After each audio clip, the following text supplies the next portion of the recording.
Good morning. The word for you today. Today is Thursday, October 5th, and our devotion today is titled A Father's Blessing. So, for those of you that may or may not know me, my name is Mason. I've been doing the devotionals for a while now, and I feel called to ministry. More specifically, I feel called to family and marriage ministry. I want to do what's called a family life minister.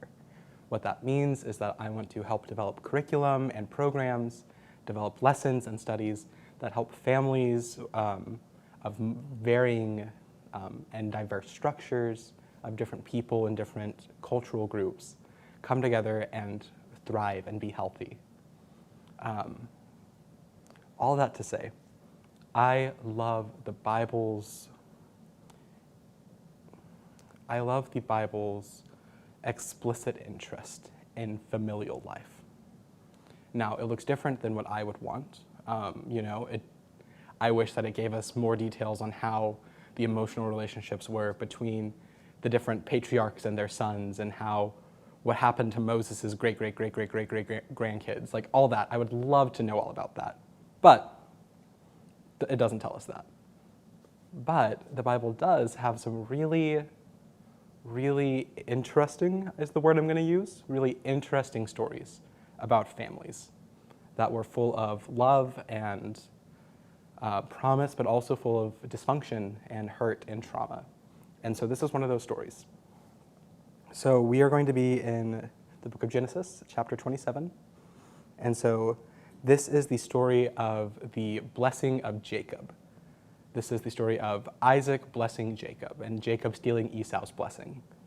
So we're going to start a little bit back in verse 25. And so what's happened already is that the mother of Jacob, Rebekah, has come to Jacob and said, hey, I need you to go do this. And so she tells him to go find 2 goats and to skin them and to put the hair of the goats on the back of his hand. That way they can trick their father, Isaac, who is pretty much blind at this point, into thinking that it's Esau that he's talking to. So he brings him a dish, and so verse 25 says, then he said, bring it near to me, talking about the dish, the food that Jacob has brought to Isaac, that I may eat of my son's game and bless you. So he brought it near to him, and he ate. And he brought him wine, and he drank. Then his father Isaac said to him, come near and kiss me, my son. So he came near and kissed him, and Isaac smelled the smell of his garments, and blessed him, and said, see, the smell of my son is as the smell of a field that the Lord has blessed. May God give you of the dew of heaven, and of the fatness of the earth, and plenty of grain and wine. Let peoples serve you, and nations bow down to you. Be Lord over your brothers, and may your mother's sons bow down to you.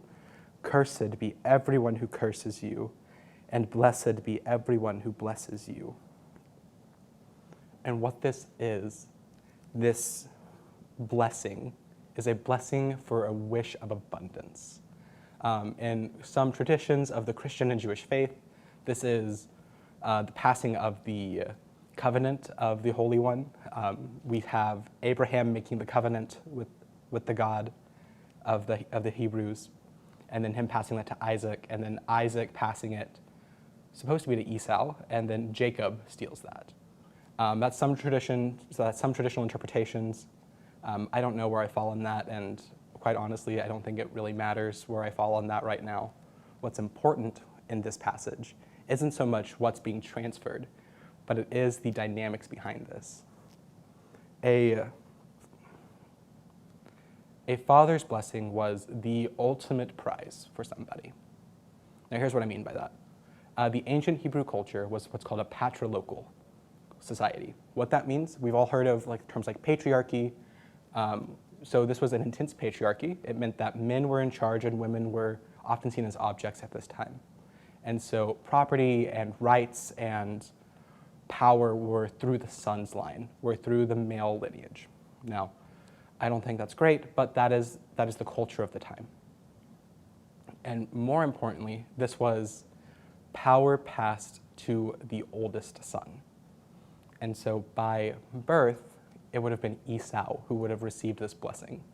Esau was the older of the two. Esau was, in a lot of cases, the more obvious choice. Jacob was more of a liar, more of a sneak. Jacob is kind of an awful figure to have as one of the most important people in Jewish history. And yet, it is by God's will, it's by God's command, that Jacob be given this blessing. Now, it's through Rebekah and Jacob's deceit of Isaac, but we have to see the way that God's working through this. We see a story of a family that is in tatters. Isaac, who most likely didn't have a great relationship with Abraham after Abraham tried to sacrifice him. Like, I'm sure that if I was in Isaac's situation, I'd be a little mad at my dad, and I probably wouldn't be too happy with him. So I can see that it's a possibility that maybe Abraham and Isaac were kind of rocky. Maybe Isaac brought some of that trauma over into how he parented Esau and Jacob. And then Jacob and Esau obviously competed enough to where Jacob stole what was rightfully Esau's. And we see later in the passage that Isaac is incredibly upset. He's angry at Jacob for doing this, and Esau wants to kill Jacob. This is a huge blow. This is a huge insult that Jacob has given to Isaac and Esau, and it is something that could be remedied through death, and pretty much death alone. So it was something that, it was a big deal. And yet, there is blessing here. And so I think that sometimes we forget that blessing isn't always done in perfect circumstances. Blessing is something that can occur in the most vile of times. A son who completely tricks a father into thinking that he's somebody else is given a blessing that the Holy One, the Lord, the God of the universe, will bless him and his descendants. That blessing, when I think about the God of the heavens, I don't associate that blessing with somebody who lies and cheats and steals. And yet, God in his infinite mercy, in his infinite goodness, says, despite that, I'm going to honor this blessing. Despite this, I am going to continue to make you greater, make your descendants greater. We see it a couple chapters later, the story of Jacob wrestling with God, or an angel of the Lord. And we see that Jacob's name is changed from Yaakov to Israel, or Israel, literally one who perseveres, or one who wrestles or struggles with God.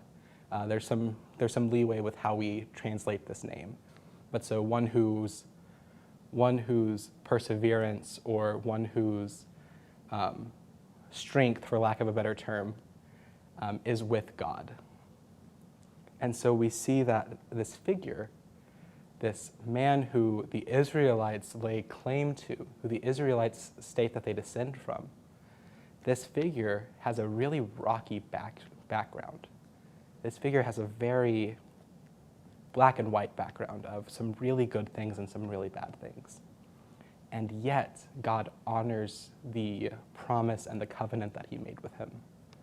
And yet, God blesses him, gives him 12 sons. And yet, God continues to work with his descendants who, just like Jacob, continually fall short and continually miss the mark, who continually mess up. And the beauty of this, the great thing about this passage to me, is not the blessing itself, but it's what the blessing and the context represents, which is a God who, despite the mess of humanity, despite the mess of relationships as people, despite the mess of our troubles and our iniquities and our sins and our evils, there is still a God who blesses us despite all of that. And that is to be praised. Have a nice day.